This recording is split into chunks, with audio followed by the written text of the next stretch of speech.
Hey there. Welcome back to the Contractor Training Room show, where we go live and we talk about various aspects of our contracting businesses. And today we're going to be talking about production.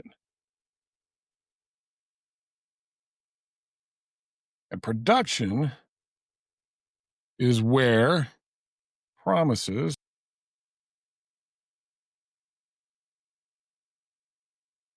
either become or regret. I want to underline that for you: reality or regret.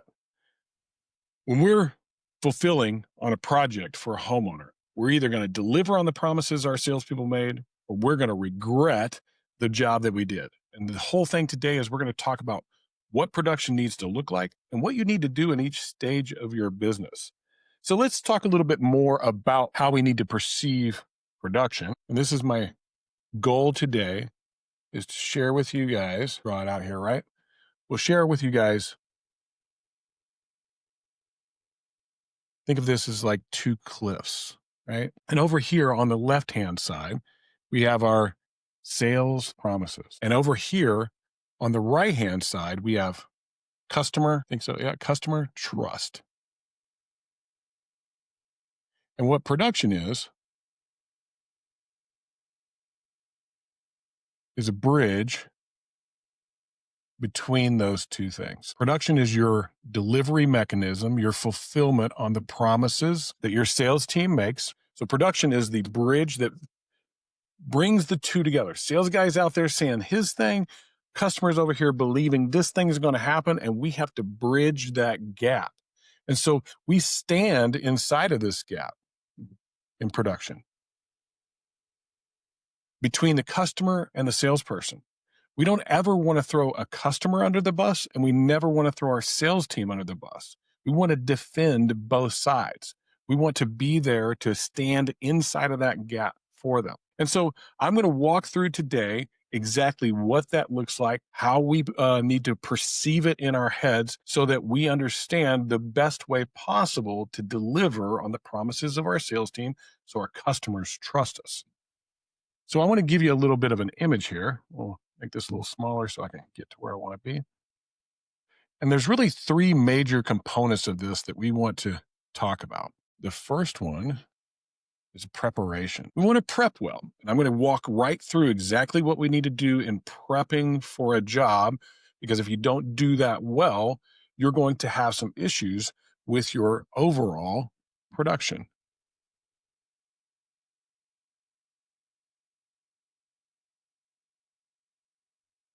Now, the next piece that we've got to be very aware of, our execution. So this is your fulfillment. This is what the customer is going to see out there in the real world. So that's first we have to prep well, then we need to execute well. And then finally, most importantly, we have to validate or validation. So we're going to earn something. We need to validate earning that, and then we're going to get something from it. And so this is overall how you need to be looking at production at a very high level. How do we prep?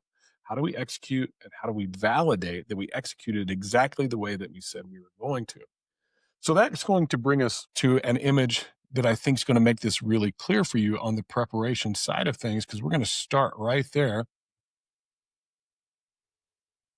I want you to think of preparation as the engine of your production vehicle. And so what we're talking about there is you're the first cylinder. Preparation is. And it's the first cylinder of production. That's the very first one that's going to fire. And if you want to check me out, if that's the first one that fires not, go ahead. I had to look it up to make sure I got all you motorheads taken care of. That cylinder number one is where everything starts. And if we misfire here, everything's going to go poorly the rest of the way. But if we can fire well there, we're going to have at least a great start to what we're going to produce for our clients. And so what are the things that are involved in preparation? Well, very first thing that we have to have is a great handoff. And that handoff is from sales to production. We got to hand it off really well. So we have to make sure that what's getting delivered from our sales team is exactly what we need to produce this job well. Whether you're doing roofing, siding, gutters, windows, whatever it may be, you need a package, whether that comes through a CRM, a hard file, however you're doing it, that allows you to bridge the gap to customer trust. If you don't have a great handoff, you're already shot in the foot. That's the very first thing that you have to get figured out is how to hand off from sales to production.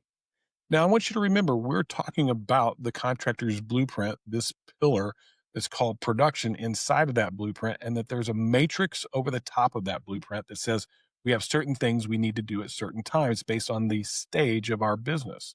And so the stage, if you're small, like a startup or solopreneur, there is no handoff from sales to production because you're both. And so we don't have to worry about that as much, but we need to make sure that we can deliver on that and be prepared for that as we move forward. We also need accurate material orders. So if we're going to be handing this off from sales to production, we need to make sure that whether we're getting the order from sales or we're creating the order in production, that they are highly accurate. Any leakage here where you're over ordering materials, even under ordering materials, if you're not accurate, it's going to cause a problem. One will be somebody has to run materials back after a project is done or get credits for them. And a lot of times you guys don't.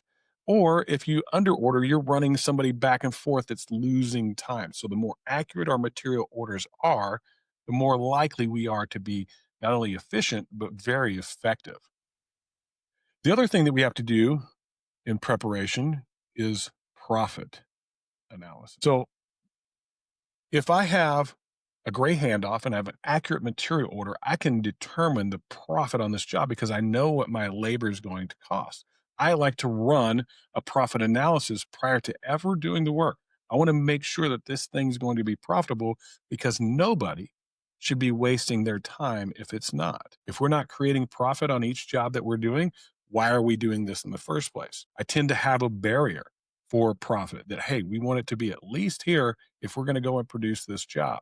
The other thing on profit analysis, and this depends on who's responsible because of the stage of your business. If early stage, so thinking startup or solopreneur, you're the owner, you're the production manager, you're everything, you're the one that has to analyze whether the job is profitable. But as you grow a little bit more, it might be a production manager that's in place to analyze whether the job is profitable or not.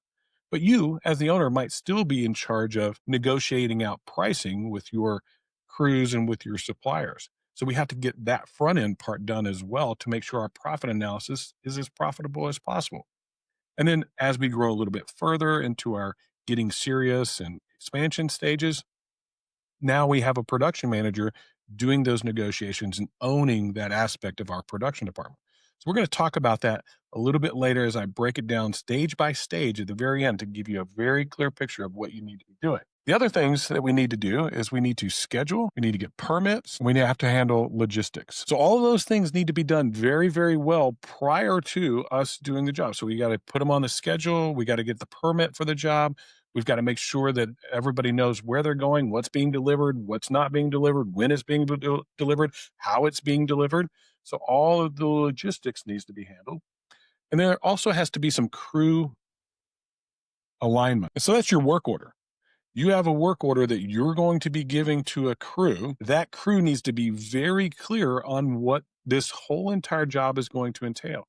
It's not just a material list of things you're supposed to do. It includes things like special instructions, where to set up, how to park their vehicle, all of the information that's necessary so that we're aligned to deliver on this promise the salesperson made to earn the trust of the customer. Because if we earn the trust, we're going to get something very special at the end of the entire project. And then finally, we're going to have a customer call. We're going to call that customer and let them know everything's about to begin. So this is your prep stuff. These are the things that you need to be handling on the prep side of production. I'm going to have a great sales handoff to production. I'm going to have an accurate material order. I'm going to analyze whether it's profitable or not. If it is, I'm then going to schedule it, get the permits, handle logistics. Then I'm going to make sure that the crew is aligned through a very clear work order that explains everything that the customer expects and what we promised. And then I'm going to call that customer and let them know exactly when we're going to start the job. I'm going to probably send them a how to prepare for a construction job handout so that they are prepared. I want to communicate with them very, very well so that their expectations are delivered upon whenever we get out there. So this is part one, preparation. So I want to do a little housekeeping right here. You guys that are watching this and listening to this presentation on production, I want you to take notes. If you're going to learn anything, it's awesome to hear, great insight and wisdom and stuff like that. But when you see something that's a golden nugget or important for you, and sometimes even if it isn't, just for reinforcement, it helps to write it down. So take some notes as you go along through this. Also, write down any questions that you may have. At the end of this, I'm going to close out the actual presentation part. I'm going to open it up for any questions and answers, any feedback, any struggles that you might be having in your production department. I'm going to be there to answer those questions for you. So as you go today, take notes on your phone, on an iPad, maybe your computer, or even handwrite them, back old school again. So just a little bit of housekeeping before we move on to execution. So let's go ahead and move to that piece of the puzzle, execution. I want you to think of execution like a camera, okay? And so let me grab my pen here and get the right color up there. We're going to be talking about execution. This is the second phase of what we do in production. And when we execute, I want you to imagine a camera in your head, because that's the lens that your homeowner is looking through. I'm going to share a quick story with you about this specific thing. The very first job I ever sold as a roofing job, the customer was an awesome guy. Really enjoyed my time with him. Got a signed contract, got all the colors figured out, created a great work order and the whole bit. I called him and let him know I did all the prep stuff, and my production department did all the prep stuff that we were supposed to do, we thought. And I'm on my way on a Monday morning because that's when we were going to start his job. And I'm headed to the sales meeting. I communicated to him, like, hey, I got to go to this sales meeting first. I'll be out right afterwards. And the guys will be there about 7:30. So everything should be good. And I mean, at 7:30 on the nose, he calls me, your crew's not here. I'm like, okay, I'm sure they're close by. Let me call the production department, see what's happening. By the time I called the production department and got back to him, he said, oh, yeah, they pulled up shortly after I called you. I went, great, good. Everything's awesome. Continued on my way. I got another call. He's like, hey, they're putting all their tools and everything in my yard. I go, yeah, they're staging everything so that they can get it up to the roof and take care of things. He calmed down. And this happened like 4 or 5 times. And so I said, hey, Tom, because I'll never forget his name. His name was Tom Wicks. I said, hey, Tom, here's what I'm going to do. I'm going to call my office. I'm going to tell them I'm not going to be at a sales meeting. I'm headed your way. Make sure you have a couple of lawn chairs ready. He's like, what? I said, just make sure you have a couple of lawn chairs ready. He goes, okay. So I deviate from my path and go to his house, and I pull around the corner, and he's out in his front yard, and he has a 35 millimeter camera with one of those telescopic lenses on it. And he's taking pictures. And I'll tell you how old this was. This is back in the day when you didn't have these digital cameras that we have today. They had film in them. For you young people, that was a piece of stuff that the picture showed up on, and we could produce it later. So he's taking pictures, and I watch him take the canister out of the camera and he puts another one in real quick and starts snapping pictures. And before I could get parked, he had already taken all those pictures, and he was on to the next roll of film. So he's taking pictures of everything. And I jump out of the truck and I go, hey, Tom, how's it going, man? He goes, man, they're tearing off all the shingles. I go, yeah, exactly. That's what they're supposed to do. You can't put them over the top of them. And he goes, but they're not pulling the nails out. They're banging. I'm like, yeah, that's exactly what they're supposed to. I had to like step every single part of the way. I said, hey, Tom, let's grab those lawn chairs. We grabbed the lawn chairs. We sat them in the front yard, and we both watched this project together. I went up on the roof and checked sure all the decking was good, that everything was removed. There was no nails that were bent over, standing up, or anything like that. I did my job to make sure that we did a great job, but I had to walk him through literally every step of the way because that's how he was looking at it. It's his most valuable asset. He was super proud of his house. And so he's looking at it through this lens that's like a camera. It's the thing they're going to remember the most. It's going to be the thing that locks in their head is your execution. So whenever you execute, you got to kind of look at this like you're dealing with a lens. Now I'll pull that lens out here. We'll make that a little bit bigger. So we can talk about what's going on inside of that lens and what you have to deliver. And that's going to be very OCD for me. So we'll get rid of that. And what are these pieces of this lens that people are looking at? And so I want to make sure I stay on track here. And the first thing that we've got to make sure we understand is the start. So this is a starting protocol. This is a protocol that you have that when the crew shows up, this is exactly what they do. And that could be handled by you just being on site if you're a smaller contractor, or it could be an SOP as you become a larger contractor. But you have this starting protocol that you follow exactly where people park, how they park the trailer, if they put plywood underneath a vehicle, all these things that are really important to the setup aspect of things. And then we have the next piece, and that one's home protection. So, how are we going to protect this person's home, their most valuable asset? What is that going to look like? Are we going to throw a few tarps down and hope nothing gets damaged, or are we going to do something that protects the home? You have tools out there like the catch-all and stuff like that. You can build out structures over the top of air conditioning. There's all kinds of things, but you have to protect this home like it's your own, exactly the way you would want somebody to treat your house. And so that's the other thing that they're looking for inside of your executions. How do you protect their home? And then the next piece that we need to be aware of is safety. How are we keeping everything safe? What does that look like for the homeowner? Not only for them, but the neighborhood itself and for your crew. So is your crew harnessed off? Are they tying off their ladders? Are they wearing the proper safety equipment to do the work? Have we left a space open that a homeowner can get in and out of their house without being hindered? Are we making sure we're not dropping things over the top of a doorway or anything like that? So we want to make sure that those two things are handled. Maybe we even put up like caution tape or something like that across the front of the property so kids aren't running into the yard if it's a really busy neighborhood. We want to make sure that we set this up with maybe lights on our vehicles if we're parked in the street, cones around. Safety is super important. You can follow all the OSHA guidelines. There's a reason OSHA exists. Number one reason, I don't want anybody to die or get hurt. Seriously. Been at this long enough. I've seen those stories and heard those stories over and over again where roofer falls through a roof, roofer falls off of a roof, uh, a truck goes through a house, shingles go through a skylight. There's been all kinds of things and stories about the safety aspect of things out there, and your customer is expecting it. You've probably set it up as part of what your sales team promises it. We're going to be very safe. But if you don't show that out in the real world, you're going to have a real problem with delivering on the expectations that you set for your homeowner. Now, the fun part for me, at least, installation.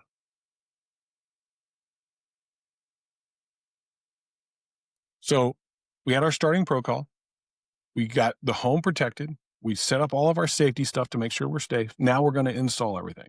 And this installation method needs to be proprietary, unique to you. How do you make it different than everybody else's? And so we want to make sure we're proprietary if we can get there. So there's all kinds of things that you can do. You can look at a roof and say, hey, building to manufacturing specs is enough. And that's what most contractors do. Or could you do something that would be a little bit more than manufacturer specs? Could you run a bead of adhesive all the way around the perimeter of the roof? Could you run a bead of adhesive before you drop a pipe jack or a vent on a roof? Could you use a different type of nail? Could you use a different way of installing valleys? Could you use a different product that's better? There's all these things that we can do in installation that would make it unique to us. And we want to make sure that if we do anything unique and different from the way manufacturing specs and building codes say to do it, because you got to think about that. And just think about that for a second. Manufacturer specs and building codes is the minimum requirement. In other words, you're making a C in class. You're just passing. You're just getting by. But our goal is to make an A plus. And so how do we deliver on that A plus system that our salesperson sold to make sure that our crews and our team and our project managers and quality control and everything else are delivering on that in our installation? So those are the first four components. Let's come back over here and we'll go to the next component, which is documentation. This is one where a lot of people fall down on, but we want to document as we go exactly what's happening. So we want to take some pictures. When we tear it off, take pictures of the decking and make sure it's a great deck. And if it's not, we have the validation for why a piece of decking needed to be replaced. Take pictures of the property before you even start. And then during the process, take pictures of the progress of the roof and share those off, or siding or deck or whatever it is that you do, and share those off to your homeowner. You can send them text messages with the pictures. You can use tools like Company Cam to get those pictures to them. They have a link for it. But we want to document the entire process because for two reasons. One is to inform the homeowner and create a great experience. Two is to protect ourselves. That something out there that was the way it was before we touched that house didn't become our problem just because we touched the house. Uh, Damaged gutters that a tree limb hit it 6 years ago now became our problem because they haven't looked at it. They didn't notice it, but now they notice it because they're looking at the house once you get done. Now, the last piece of this, and that piece that I want you to really pay attention to as you go through this, get the QC during. So you heard me tell my story earlier, and we as salespeople were responsible for that because we were the size of company that's who needed to do it at the time. And so we were trained on quality control, what it looked like to fully tear off a deck, how to look for good decking versus rotted decking, nail patterns. We were taught everything about how that roof was supposed to be installed so that we could ensure the quality that we promised the homeowner as a salesperson was actually what was being delivered. And so these are the six major things that you need to accomplish during the execution. Gotta have a good starting protocol, protect the home very well, put in your safety measures, install it uniquely and proprietary to your company, document it as you go to create a great customer experience and protect yourself, and then quality control throughout the entire process. So that's execution. I want to talk about the third piece of this, which is verification. And we'll get over to that real quick. And we're going to talk about this thing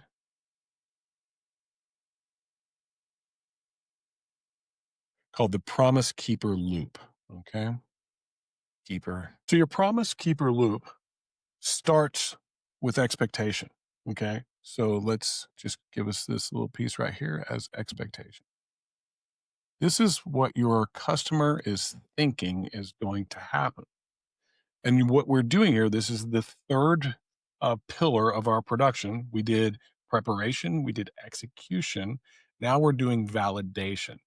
And so we have to understand the expectations in order to deliver on that validation. So what were the expectations? And then we have our execution. Okay, that's part of this as well. And we'll just use the same color: execution, verification, trust, and ultimately the big thing that we want, which is a referral.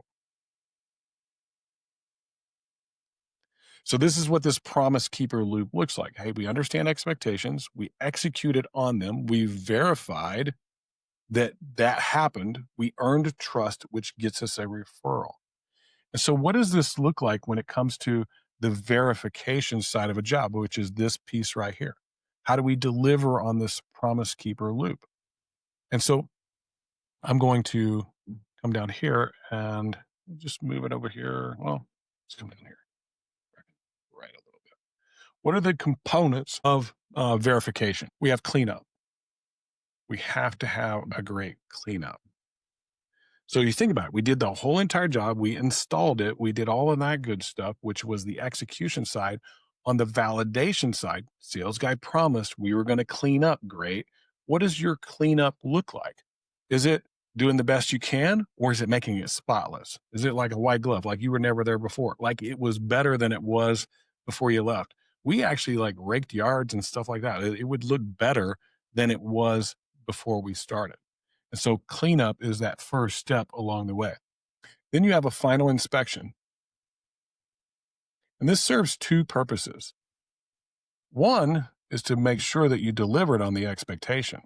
So this would be a quality control thing that at the end, I did quality control throughout. Now I want to do quality control at the end to make sure that we delivered on our promises, that we installed it exactly the way that we said we were going to. So I'm going to walk through a checklist to make sure that we did that exactly the way we're supposed to. The other purpose it serves is to make sure that you get paid. Because if you go through a good final inspection, you go over it with your homeowner and say, hey, everything looks good to you. Yep, everything looks good to me. Great. Can you sign right here on the final inspection? And what that does is it tells them that I've agreed that you did exactly what you said you were going to do. And you don't get in this hassle later on, hey, I'm not going to pay you. Because homeowners will try to do that to you if you don't have a great final inspection. If there is something that goes on your final inspection that you need to attend to, that's called a punch list. That needs to be created and executed and communicated quickly. So punch list created, communicated to production, get the crew back out there, or get a specialist on your team that comes out and completes the punch list so that you can get paid on the job. You also have to, if you're in insurance restoration, one of those things that you have to consider is supplements. So if you're in the insurance restoration side of the world, you may have supplemented earlier to get on the same page with the insurance company, but as you did the work, something came up. You might have had space decking, so you got to meet code. You could have had a second layer that wasn't accounted for. There's a few different things, and that would be like a post supplement is what we tend to call them around here. But if that needs to be done to ensure the homeowner gets paid for it so you can get paid for it, that would be one of the things that you would do in verification. You would also invoice, because the only way you can invoice is if they signed off on it and they said you did it right, but you can also give a certificate of completion. And so we're doing a process of validating that the promise was made, we delivered it. Here you go. This is the validation of that delivery. We also request a review. You guys all know how important those are. The more reviews you are, the higher you rank out there. We want to get a review each and every time. Make that as easy as possible. Don't just ask the homeowner, will you do a review for me? Say, hey, before I got started with all this, you said if we did a great job, you'd give me a review. Do you mind if we do that right now? Let me grab your phone. I'll look up our company for you. Oh, there it is. I'll click on review. Can you just write a quick a summary of what it was like to work with us and hit that enter button? Boom, done. Assume that they will do it. The more of those that you do, the higher the company will rank on Google and the more leads that you'll get. So we want to make sure that we get reviews and referrals. The best way to do this is when you were selling back here and creating all those promises, you ask that homeowner, I just did the example for a review, but I would say to them, hey, if we do a great job, you're going to give me a great review, right? Yes. Oh, any referrals as well, too, right? Yes. Okay, great. So now it's time to ask for those referrals. Who else do you know? Now, be very clear about asking for referrals. Kind of cover this a little bit in our sales stuff, but you don't want to just say, who do you know that needs a roof, because you just opened up this giant Rolodex in their head of everybody they know and they can't parse anybody out. Along the pathway of the sales process and through the production process and your entire time involved with them, you should be asking for referrals by grouping. So your neighbors early on, people you work with, people at church, any associations you're a member of, groups that they might be a part of. You've talked to them this entire time. Maybe they have a kid on a baseball team. Hey, any of the parents on the baseball team need somebody to come take a look at their project, whatever it may be, deck, fence, roof, whatever it might be. And then finally, this lifetime value. If you do this right, that's what you're creating. You're creating a lifetime value, not just a one off, I did your project, see you later thing. But for those of you that do multiple trades, you do one of them very well, you're more likely to get the next one whenever they have a need. Also, those of you that do storm work, you do a great job of your preparation, execution, and validation in production. The second the storm hits the next time, it's not a situation of, hey, let us come out and take a look at your roof. It's more, hey, your roof is under warranty. We're going to come look at it And so we go out and look at it and obtain that job again because we did a great job and we're not ashamed to show up. The big part of this for me, and especially as the owner of a company or a salesperson directly to a customer, is I lived in their community. I didn't want to walk into a grocery store and have to avoid them. I didn't want to put my head down if I saw them. I wanted to just walk up to them and say, "Hey, I remember you. It was awesome doing your work with you. Hope you enjoyed it. Yeah, it was a great experience. Remember, if you need anybody needs somebody like me, think of me first. Here's a few of my cards." That's what this leads to whenever you do production well. So now what I want to do is I want to go through and remind everybody exactly what this is all related to here and remember what we're talking about. Okay. We're talking about this contractor's blueprint. But there's 12 pillars of our business, and I'm talking about one of them today here in production. How we produce. This is the 10th pillar of our business. We have been going through this as a series, and we did sales last week. We did marketing the week before, and on all the way back to leadership. We did an introduction to this contractor's blueprint that explains the concept. But the idea is that there are these 12 pillars in our business that we have to be very aware of and that we have to do certain things in as our company grows.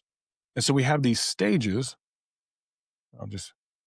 These are your stages over here. And our stages are a startup. And as a startup, I'm not really too worried about the 12 pillars. I'm just getting started in my business. I'm probably doing less than 500 or maybe even $250,000 a year annually. And I've got to do the $1 million must. I've got to create opportunities. I've got to sell those opportunities.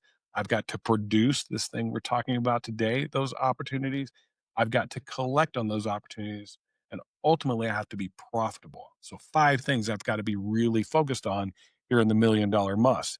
And that's why we see so much of people bumping up against ceilings, is because we're focused here on these 5 things and we continue to focus on them without building out the infrastructure around. Now, when I move into more of the solopreneur stage where I'm starting to break $1 million in my company, I probably have some part-time help helping me out, maybe leading a crew, maybe somebody doing some paperwork for me. There are certain things that I have to do in each one of those pillars, just like I did in production today. Hey, I can't do everything I just explained in production, but what should I be doing at this particular stage? I'm going to walk through those here in just 1 second. So this is what we've been talking about, these stages that our business goes through, how we get blocked by them, and what's happening and why we're getting blocked by them. And that they happen in a sequence. These pillars all happen in a sequence. This last one I'm going to be doing right before the new year on the 30th. We're going to talk about recruiting, hiring, and onboarding. I can't do that very well if I can't train people, if I can't produce my jobs well, I can't sell them well. So they're all in sequence, but they're also related to each other.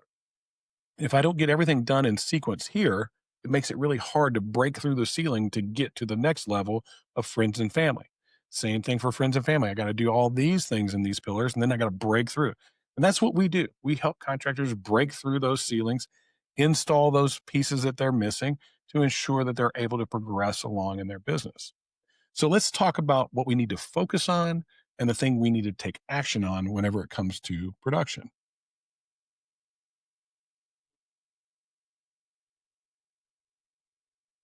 So once again, I want to talk about our stages. That's what we're talking about here in this pillar is our stages. I'll bring that down a little bit so everybody can see it. There we go. All right. So what do we do when and where? Okay. So what should I be focused on if I'm in one of these stages? Now, understanding our stages, startup is that, hey, we're just getting started. You may not have broken 200 to 250 to $500,000. This operator or solopreneur, they're probably at about 1 million or so, and they're starting to have to bring people into the equation. And the people they bring into the equation are usually friends and family. So they start to move to this more entrepreneurial stage of their business. And then their business becomes an actual business. They start to get serious. They start breaking 3, 4, $5 million. We've got to get really organized, really communicate well, because we're bringing in strangers to our business that need to understand the systems and processes that we follow, which when we get organized there, we're able to grow and become a true owner. We're able to grow and scale our business and become a true owner where we're owning the business and leaders are leading because we've started to build those leaders back here. This is usually companies that are getting into the 7, 8, 9, maybe 10 million, moving all the way up to about 25 million, 30 million, somewhere in there. And then ultimately expansion. Once we get to there, we kind of dominated our market in this particular trade. How do we want to expand? Do we want to expand in market in a trade that's very similar that we could just apply our processes and systems to and own that one as well? Or do we want to take this mechanism machine that we built and go open a new location? So those are some of the decisions that we help people with along the way. But I'm going to be talking about the production stages today and what do I need to focus on? And then what actions should I be taking? So down here in startup, I want to just focus number one on just understanding the flow. All right. I need to understand how this flows through my production situation. What does that look like for me in my business? And I'm probably going to take action and create a checklist. That'll just keep us on track. Nothing huge or hard to do. Pretty simple thing to do. Hey, here's the flow. Let me create a checklist for that, and let me just make sure I check that off each and every time because it's you. You're the one person running this whole entire operation in a lot of cases. So you just need a simple checklist to follow to make sure that everything's going well. Now, when it comes to being a solopreneur, you're going to actually install the 3 Ps that we just went over. You're going to install that, hey, this is how we're going to do things, and we're going to prepare well.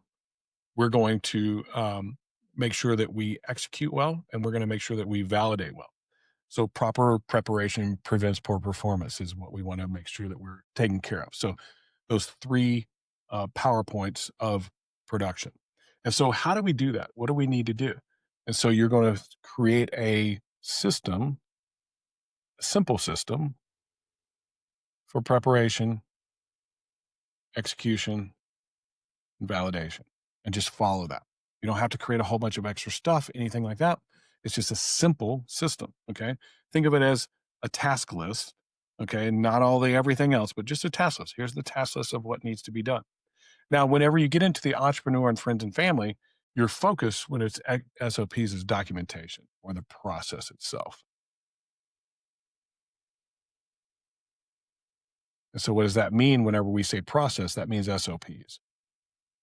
That's what we've got to create. We got to create some SOPs for doing the work that we do out there in production.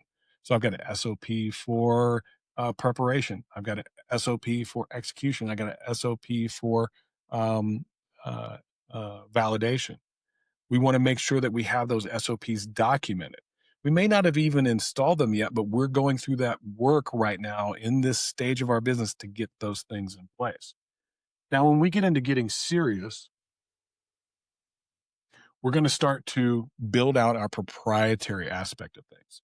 So your focus is on how to be unique or proprietary. And this is the mistake so many people make. So many people try to create all of this proprietary stuff and it's a whole bunch of work. It is some effort to do it way back here when they don't really need it yet.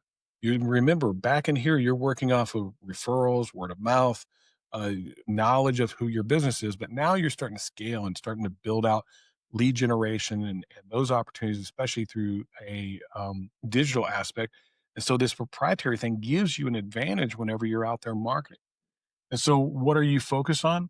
You're focused on that home protection, and so we're going to call this the system for home protection, safety, installation, cleanup, those things. What does that system look like that you're going to deliver to your customer? Now, when you get into growth and scaling, and this has been pretty standard, this process, if you've watched these, you've started to see like, hey, this is sounding familiar. I've got some checklists to do, and then I've got a system, a slight system to follow. Then I got to build the process and SOPs for them. Then I'm going to make it unique and different and systematic for my company. Then what are we going to do with that system? Our focus is to measure whenever we get to growth and being a true owner. So you've started to put leaders in place. You want to put some measurements on production. What are those measurements going to be? It could be amount of time it takes to do a job. It could be velocity from start to finish of a job. It could be quality of a job. There's these KPIs that we want to measure. And so the action would be to install those KPIs and hold people accountable to them. If we're not hitting these standards that we've been able to set back here for our business, then we have the wrong people in place. It tells us exactly who the right person is and who the wrong person is. Now, finally, when we get into expansion, this is where we start to everything that we created back here, and we start to take that thing out, and we're going to build some playbooks. Think of these as the manual. Okay, this is the entire manual for everything in production that's ever needed that I could just simply go over to another location and install that, and it works perfectly because we have built all of this underneath. So this is what it should look like as you grow your business, the things that you're focused on. Where we usually work with people and get a hold of people and the ones that they're having the biggest difficulty breaking through is usually right in here. When they're starting to hit into friends and family, they're starting to hit that $2-3 million, and they're starting to bring more people into the equation. There's more communication that has to happen. More of the hard work has to happen. Systems, processes, documentation, all those things we don't want to do because we want to focus on the fun stuff. We want to focus on, hey, how do we get more leads and how do we make more sales and how do we make more money? That's really where most of us focus our time. But to build a business that goes beyond that, you're going to have to get serious about the systems and processes, which we have, and we just help every customer customize it to them. So that is our presentation for today on production, the stages of production, and then the three major aspects: preparation, execution, and validation that you've got to make sure that you're tight on. Because if you're not, you won't be able to break through that next level in your business. So, a couple things. Pull this up real quick. I have a couple different options for you. Think if I'm in a smaller stage, and I'm trying to get the information I need to move my business forward, you might choose the do it yourself route. And that's our AI tool that is literally my brain and everything that we've ever coached, Nathan's brain, all of our brains kind of compiled up and saying, hey, you have some questions that need to be answered. This is usually best for startups, solopreneurs, and friends and family. You're a little bit smaller and you're trying to fill in some of the gaps. But as you start to get bigger, you may choose to get some one-on-one help. This is where we work with contractors directly. It's been our bread and butter for 13 years. We've built some of the best contractors in the nation, several contractors in that 30, 40, 50, even over $100 million in revenue because we followed that blueprint. We applied the matrix. We coached them accordingly. We filled in the gaps, and they were actually able to break through those barriers into the next stage. So you can take your phone out and QR code either one of those if you like. You'll also get some information about this afterwards. Go take our contractor assessment. This assessment, which is what this QR code will do for you, is going to be a significant thing. You're going to take about 20 minutes to take that assessment. When that assessment's done, we get a copy of it back. You get a chance to set up a time for a coaching call. It's free. It doesn't cost you anything. And we're not there to sell you. We're there to coach you because that assessment is going to tell us where the gaps are in the stages and in the foundational pillars of your business to coach you on the next thing. And we're going to do that. If you like coaching and you think, hey, that's wonderful and you'd like to engage with us, we'd love to help you along the way. But if that's not the right time or the right fit for you at this point, at least we've given you the next step or two to continue to grow your business. So that concludes Contractor Training Room for today. Thank you for being here. We're out of here. Have a great day. This has been Contractor Training Room Live.